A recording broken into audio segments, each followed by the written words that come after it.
Brothers and sisters, welcome back to the channel. I am your Big Brother Yogi, and tonight we are going to talk about Stephen King and The Stand. I must say that I love The Stand. I love The Stand. This is Stephen King's story of the apocalypse and a government engineered virus called Captain Trips. And through the story, it begins with Captain Trips spreading across America, leaving a handful of survivors in their battle against good and evil. These survivors begin to have dreams.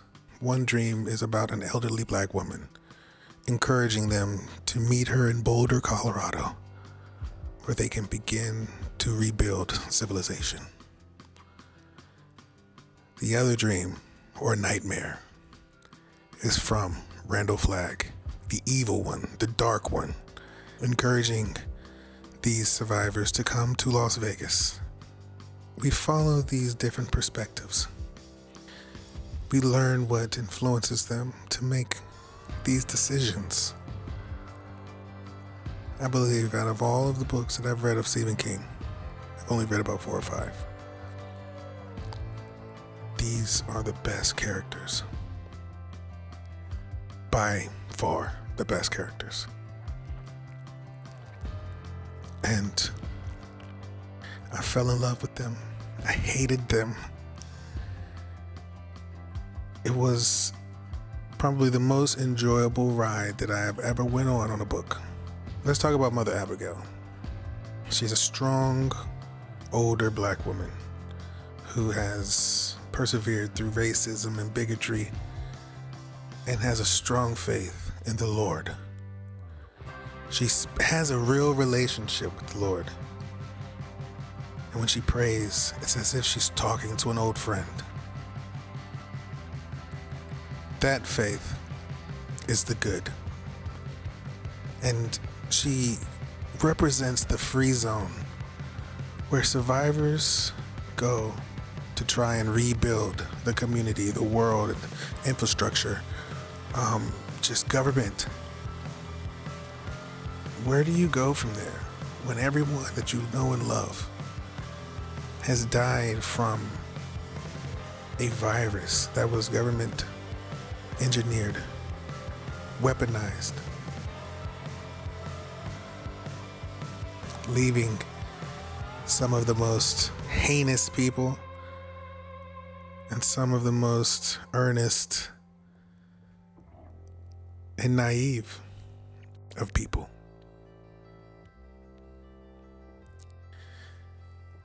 I want to talk about probably the best Stephen King character that I've read, in Nick Ambrose. I'm going to make this book spoiler free, but Nick is a mute who finds his way into leadership, whom everyone respects. They look past his disabilities. And Mother Abigail depends on him. She sees something in him that he doesn't discover until later on in the book. There's so many characters like Larry Underwood, Stu, and Fanny. But then you have Trash Can Man, the kid, Harold. These characters were top-notch, amazing. Now let's flip the coin and let's talk about Randall Flagg in Las Vegas. We meet Randall Flagg. Now, some people say that Randall Flagg is the greatest villain that Stephen King has written. I like Randall Flagg. He's quite evil. I think Pennywise is the greatest villain. Randall Flagg being number 2. But it's hard not to have a love-hate relationship with the Randall Flagg. He is the embodiment of evil. He says in the book that he is legion. He is many. In Las Vegas, they have more resources. They have the engineers. They have the doctors. There is more structure in Las Vegas. Randall Flagg's at the top, and everyone does as he says. There's fear, and amongst fear, there's discipline. Whereas the free zone, they're still trying to figure it out, using democracy as their way instead of dictatorship and fear, using support and teamwork, trying to get the lights back on, discussing legislation and how they're going to govern themselves. It impacts true discussions, real discussions of what you would feel like a post-apocalyptic community would be and how they would govern themselves. I'm sure that you will find different spots of dictatorships and democracy in different communities. After Captain Trips killed everyone, there was a 2-week period of, I forget what they called it. What was a 2-week period of where Moore died. And he had a montage of stories of how these people died, and how unfortunate these deaths were.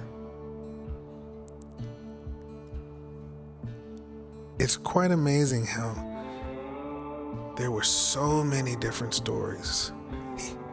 He was able to encompass this virus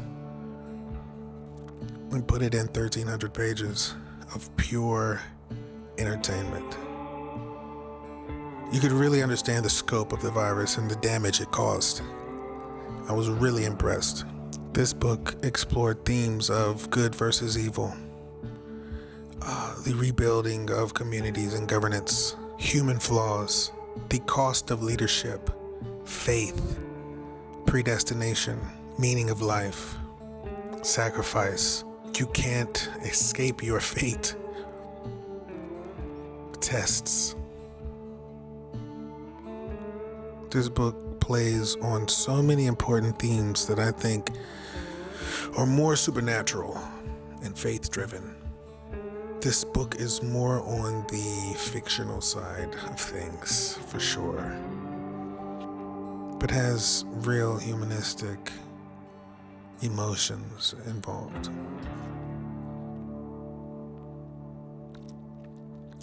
It really lets you understand the motivation of pure evil, hatred that is just innate. It is the necessary evil, because without it, you would not be able to recognize good, nor would good have a purpose. If you think of what comes first, evil or good, it's hard not to argue that good is a byproduct of evil, a necessity to bring back the balance in the world. Though if you're religious, you may believe that good comes first and evil comes as a byproduct of jealousy, envy. Both are relevant. Both can be true. There are some other characters that I enjoy that have really good character arcs, like Larry Underwood. But one that really comes to mind is Harold. If you haven't read this book, I encourage you to read it. You really need to set out some time to read this book and go through it. And then tell me what you think of Harold. What I can say about Harold is he had the most interesting character arc. And I had a wonderful time reading about Harold. It's probably some of the best fun. Of course, you know, Larry Underwood as well, and Nick Ambrose, who was my favorite. And some of the Randall Flagg. But Randall Flagg he's cool, but he's not he's badass, but he's not, I feel like he's overhyped. Now, I haven't read, I think he's in The Talisman, and I think he's in the Dark Tower series, which I am going to be reading and documenting. I'm currently reading the extended version. As you can see, The Stand is on there, and but I digress. But Randall Flagg is cool. He's dope, but he's just pure evil. There's no motivation. And there's really nothing special about him, in my eyes.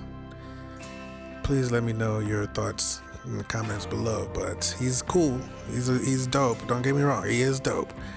But Pennywise is just so much better. Pennywise is much better to me. I had a really good time reading this book, and I really think that you would as well. This is a must read. Stephen King has a bunch of must reads, but this one here is, I think is like, I believe it's like Stephen King's, it's like, I believe it's The Stand versus It when it comes to his greatest works. Most of the time. Out of the books that I read, The Stand is number 2.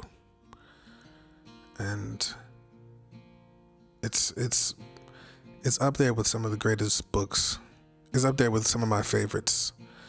It's in my top 5 favorite books of all time. The Stand is in my top 5 or top 10 favorite books of all time. After reading this book, you get this sense of accomplishment, understanding certain references, and relationships within the book. Some of the best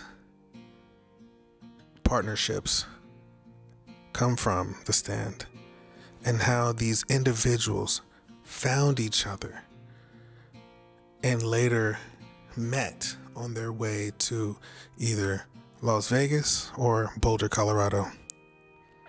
And my favorite of the partnerships was Nick Ambrose and Tom Cullen. Moon spells friendship, and I loved every bit of it. Tom is, I don't even really want to go too much into depth. I feel like you need to read the stories. You need to read it. I don't want to spoil anything. But Tom, I love him. And I will have to say, the softie that I am, I cried a couple times in this book. I gotta be honest with you. Tears were trickling down. So I have the extended version of The Stand. And it is quite long. So from my understanding is originally Stephen King presented this to the publishers.